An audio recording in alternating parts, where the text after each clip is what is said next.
السلام علیکم ورحمۃ اللہ تعالی وبرکاتہ۔ دوستو، آج کی اس ویڈیو میں ہم آپ کو ماہ رمضان المبارک کی فضیلت آپ کے سامنے بیان کریں گے۔ اس سے پہلے گزارش یہی ہے کہ اگر ابھی تک ہمارے یوٹیوب چینل کو سبسکرائب نہیں کیے ہیں تو جلد سے جلد سبسکرائب کر کے بیل آئیکن کو ضرور دبائیں۔ تو چلیے ویڈیو کو شروع کرتے ہیں۔ دوستو، ماہ رمضان شریف یہ وہ مقدس مہینہ ہے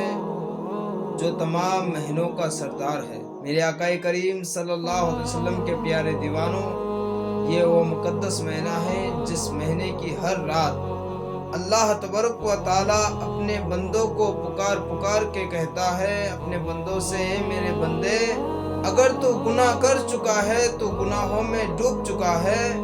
تو یہ مخصوص راتیں تمہیں دے رہا ہوں، یہ مخصوص دن تمہیں دے رہا ہوں۔ ان راتوں میں میری عبادت کر لے، ان دنوں میں میری عبادت کر کے مجھے راضی کر لے، تاکہ میں تمہاری مغفرت کر لوں۔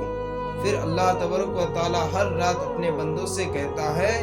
کہ اے میرے بندے، اگر تو گنہگار ہے تو مجھ سے معافی طلب کر تاکہ میں تمہیں معاف کر دوں، اگر تو گنہگار ہے تو مجھ سے معافی طلب کر تاکہ میں تمہاری مغفرت کر دوں، اگر تو بے روزگار ہے تو مجھ سے روزی مانگ تاکہ میں تمہیں روزی دے دوں۔ اللہ کے رسول صلی اللہ علیہ وسلم فرماتے ہیں کہ اے میرے صحابہ اکرام، اب تم پر ایک ایسا مہینہ جلوگر ہونے والا ہے، تم پر ایک ایسا مہینہ آنے والا ہے جس مہینے کی ہر رات بہت ہی عظمت والا ہے، بہت ہی مرتبہ والا ہے۔ اور ماہ رمضان شریف کی بات ہی جدا ہے، کیونکہ ماہ رمضان شریف میں اگر بندہ ایک نیکی کرتا ہے تو اللہ تبارک و تعالی اس کے بدلے میں اسے 70 نیکیاں عطا کی جاتی ہے۔ اور اللہ کے رسول صلی اللہ علیہ وسلم کا فرمان عالی شان ہے کہ جو ماہ رمضان شریف میں گناہوں کو چھوڑ دیتا ہے، ماہ رمضان شریف کی عظمت کو سمجھتے ہوئے وہ گناہوں کو چھوڑ دیتا ہے، تو اللہ کے رسول صلی اللہ تعالی علیہ وسلم کا فرمان عالی شان ہے کہ جو بندہ ماہ رمضان شریف کی عظمت کو سمجھ کر گناہوں کو ترک کر دیتا ہے، گناہوں کو چھوڑ دیتا ہے،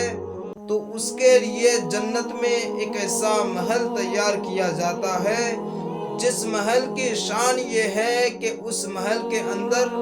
ابتدائی آدم سے لے کر انتہائی دنیا تک، یعنی دنیا کے شروع ہونے سے لے کر دنیا کے ختم ہونے تک جتنا انسان دنیا میں پیدا ہوا اور پیدا ہوگا، سب شخص کو، پورے انسان کو اگر اس محل کے اندر داخل کیا جائے تو بھی اس محل کا ایک کونا بھی نہیں بھر سکتا۔ ہمیں چاہیے کہ اس مہینے میں زیادہ سے زیادہ قرآن کی تلاوت کیا کرے اور ماہ رمضان شریف کی عظمت کو سمجھ کر ہمیں گناہوں کو چھوڑ دینا چاہیے۔ اللہ کی بارگاہ میں دعا ہے کہ اللہ تبارک و تعالی ہم سب کو سنت رسول پر عمل کرنے کی توفیق عطا فرمائے۔ السلام علیکم ورحمۃ اللہ تعالی وبرکاتہ۔